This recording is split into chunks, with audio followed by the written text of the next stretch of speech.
Subscribe and click on the bell icon to be the first to see the latest videos. It's very interesting to speak to finance professionals by a non-professional finance guy. So today's topic is adapting financial technologies and tackling challenges with digital transformation for a finance function. So probably I think the interesting stuff which came out of this topic to me was a digital transformation. Uh, Before I move forward, I asked for there were some questions shared within the delegates, right? What are the questions in their mind and what they expect out of this session?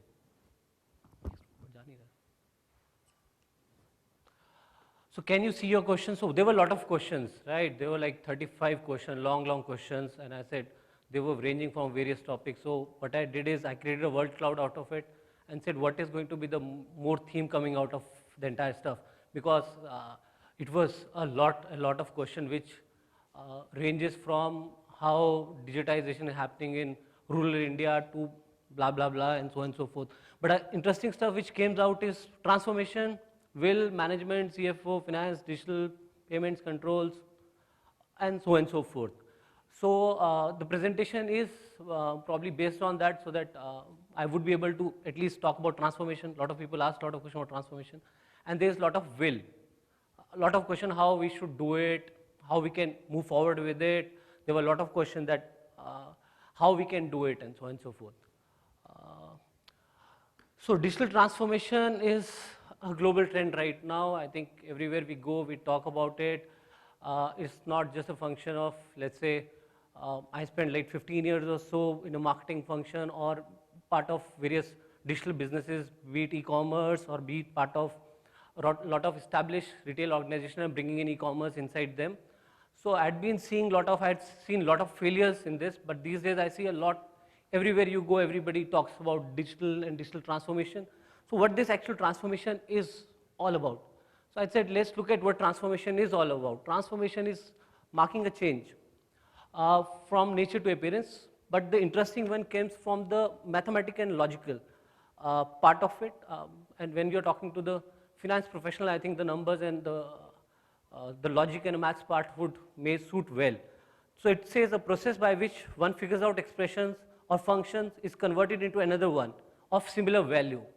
The similar value strucks me up. So it is not the digital transformation or transformation is going to change finance. The core of finance is going to remain as same.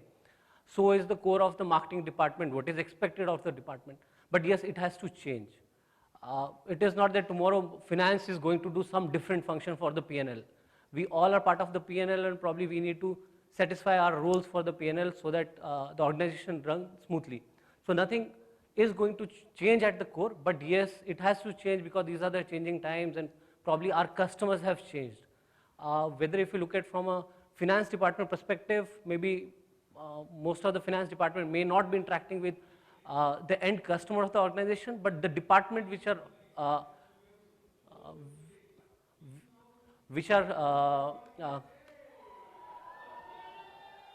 okay. So department which are coordinating with the end customers are the customers of the finance department. So the end customers have changed, so as the finance and everybody in the organization has to change. So this is an interesting slide. If you look at, this is my actual interaction with the finance team and finance department. So anybody who asks me after this meeting what is going to be the IRR of digital transformation, probably I would not be the right person, because I could see some questions coming out of delegates. What is going to be the IRR or return on investment of the digital transformation? So probably this is where I stand with my understanding of finance. So we now know about transformation. It is about to change, the value should remain same. So is this picture talks all about digital transformation? I think that the digital transformation has already happened.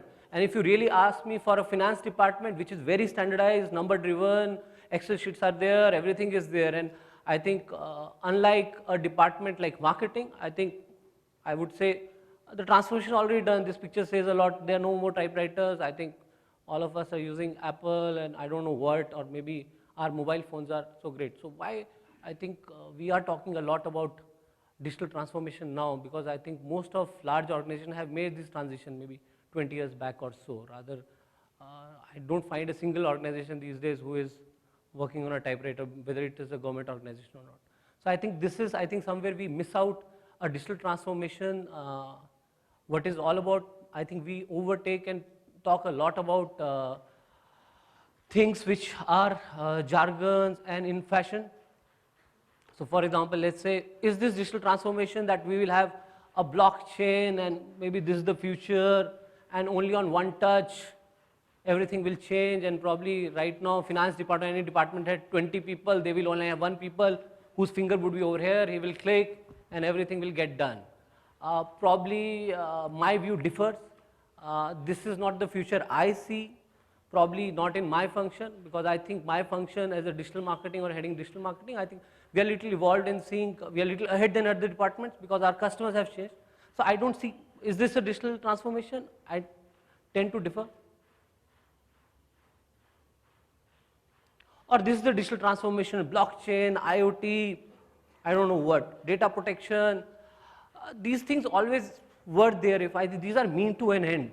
Data protection was always there. I don't know, maybe if we go 50 years back, which company shared their data to everybody. They always used to protect. Even if you look at Coke, I think if you look at the history of Coke, their formula is not there. It's the data is protected, right? Whatever matters to the business. So, or data transparency, digital currency, I don't know what all comes. Every day it keeps on coming, the new stuff. And if I talk from digital marketing perspective, these things are overwhelming. You don't know what is actually. So I don't think this is also a digital transformation. These all things are mean to an end. If a business needs IoT, it will get IoT. Or it should help either in reducing cost or maybe in giving a superior customer value. So I tend to differ. This is a digital transformation. I think we need to look at, I think this is an important slide for me, which I think we need to look at what is the digital transformation and how the journey should be made to a digital transformation. So first is digitization, conversion of the data. I think most of the organizations right now have their digital data, maybe in Excel sheet. Maybe some organizations don't have. So first thing is, if you don't have your data in a digital format, please come to a digital format. I think that's most of the organization has moved in that direction. Then come digitization, adaptation of the process. Maybe we send emails. Right now, nobody writes memos, and maybe a meeting happens over, for example, let's take in my team is spread across India, and probably if I want to have a performance review, I can have it over I don't have to call them to office, maybe a Blue Jeans login or a WebEx will do. So I think the process has digitized. But I think digital transformation is about creating business, and it is not a responsibility of a function.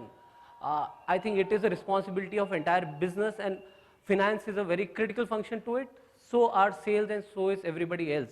But then this entire thing has to change, and the entire business has to be created digitally. So I think we all need to look at it very differently from all the hypes and all these things we keep on reading in newspapers. I know that robotics is going to come, but I don't know it is going to come tomorrow, today, and how it is going to change. But definitely robotics also need to add value to the P&L, right? We'll just not have robotics for the sake of it, or maybe a blockchain because it is very interesting. But it should make sense to the business, and the entire business has to be a digital business. So first is the understanding of the business, and this is the road to move forward. So we need to understand where we are in our digital journey, where our organization is in digital journey, and how it is different, right? Which is very important why we are talking about digital transformation. I think these 5 things are very, very critical. If you look at digital dynamics, it is speed, and the other side, which to my left hand side, I am showing that when you are moving to a digital dynamics, these things are going to change. For example, let's take example of speed. As some of the speaker said that right now it is expected that you take faster decisions. In an analog world, I think the speed of decision making was slow. Then if you really want to become a digital organization or digital transformation, how the speed of decision making, how the speed of idea to execution is fast. For example, I can talk about my function is, let's say I as a head of a department says I need to create one page, and I dictate the maybe an intern in my team, okay, go ahead and create one page, write any content you want to write and make it live. And if it takes her 15 days, 10 days, then I'm definitely not a digital organization. Rather, I should not be creating any page. The junior most person should be able to speed it up and do it on its own. If your organization is facing those problems, I think we need to, if we really want to transform, we need to transform in the speed. How fast the junior most person can take decisions with all data available to him rather than running from pillar to post and so on and so forth.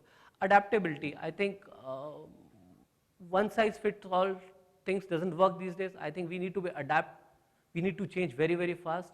But I also understand the function like finance is highly regulated. There are governance issues that makes it a little bit more difficult to transform because regulator doesn't change. If you are under some regulatory framework, or maybe something has to come from board of directors. So I think those adaptability, how those things can be done fast. Maybe we have less control on regulator, but internal where we have control, we can change. Then come the agency.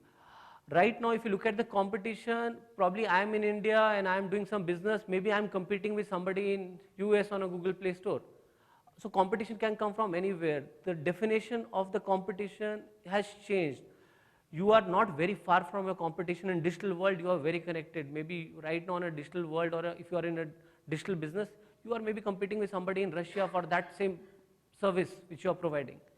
Then come the scale, which is a small set of people can create large big scale. So digital is not about, for example, if you want to start a project, it is not that you will make a very big project plan and say, let me hire 10 and 100 of people and so on and so forth. Probably two people can start moving forward and create a scale. If you use right technologies, it doesn't require a lot of people and the scale can be achieved very fast. While sitting in maybe a remote corner of India, you can create a scalable business. You don't have to be in Mumbai. If you have a great idea and a capital available, I think the scale can be achieved from anywhere. And the precision, I think we talked a lot about, I think a lot of people talked about data. I think in digital, the challenge is there is a lot of data. I think and the precision, if you really want to know on my website a person who has come, how he has transacted, what he has done earlier, and when he has come 3 days back, 4 days back, from which source he has come, there is a lot of data about one person only. But what to make out of that data? Maybe you can connect those data and make sense. I think there is a lot of precise data, but that is also very challenging, how to make business sense out of all those data. So then I come to the last part. So we talked about what is transformation, what does digital transformation means. Then how to start about digital transformation. Somewhere we have to take our leap of faith.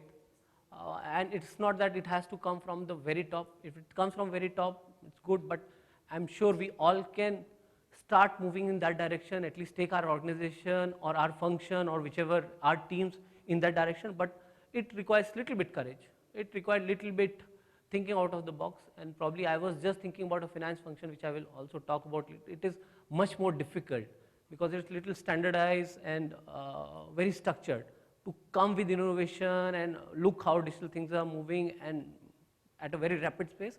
It is little difficult. But we need to first, if we really want to have make change, we need to understand this graph. So this graphs, if you say this says how the technologies are changing, we talked about blockchain, IoT, and God knows what. You have moved out of the room, the new technology will come and everybody will say this is going to change the face of the industry.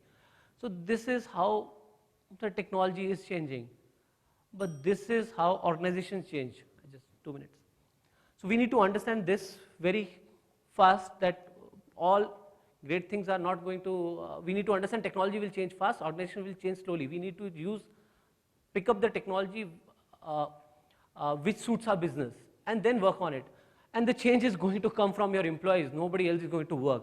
I could talk a length about how we do it in our team. We call it 20 hours of learning. I will recommend each one of you to see a TED talk by the end of 20 hours of learning. If you really want to learn a skill, you don't need anything. You don't need a training budget, nothing. You just need 20 hours, you just need to get 20 hours. We challenge our teams internally to learn any new skill, and people learn any new skill, be it any skill, in 20 hours.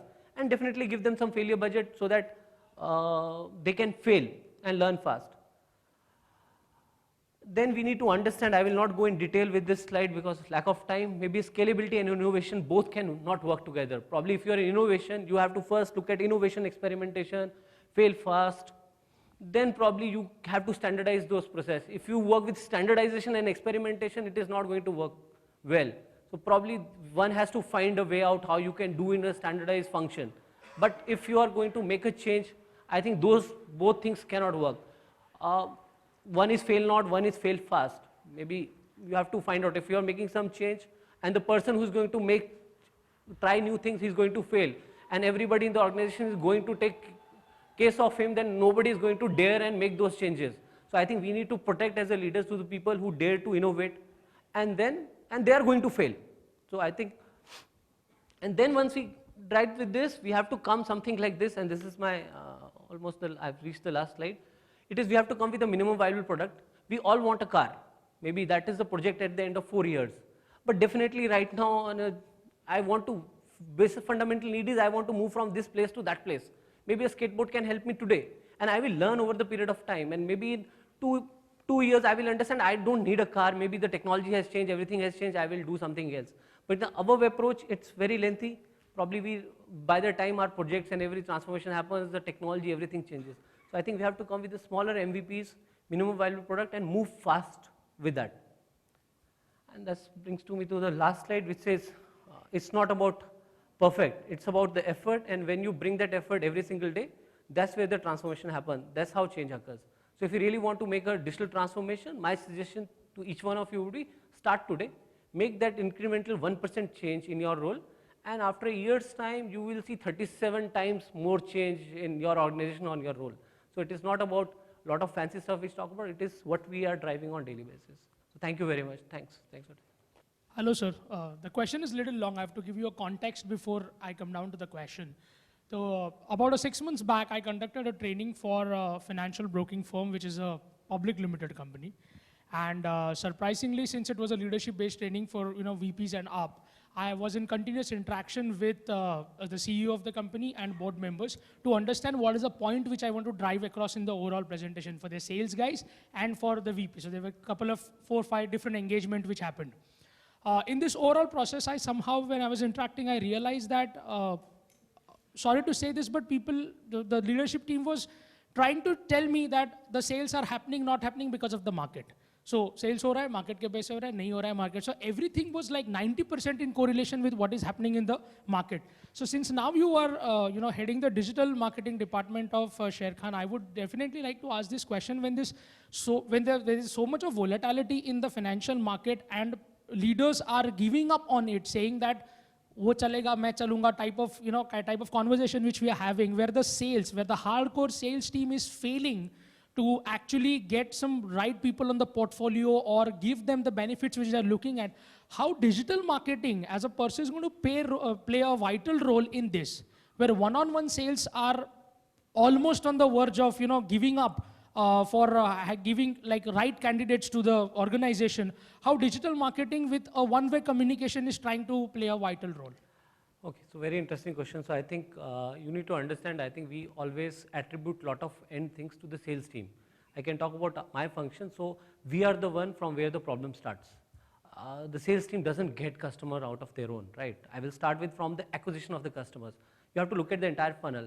So it's somebody in my team who says, okay, Gaurav, I need to go with this campaign, and probably there are some lead targets. We get those leads into the funnel. Those leads start converting into the customers.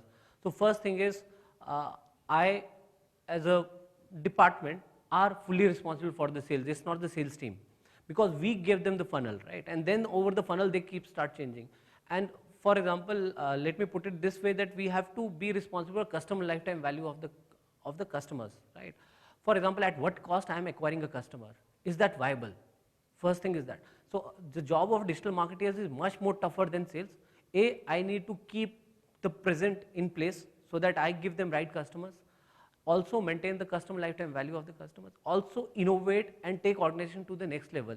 So it is difficult.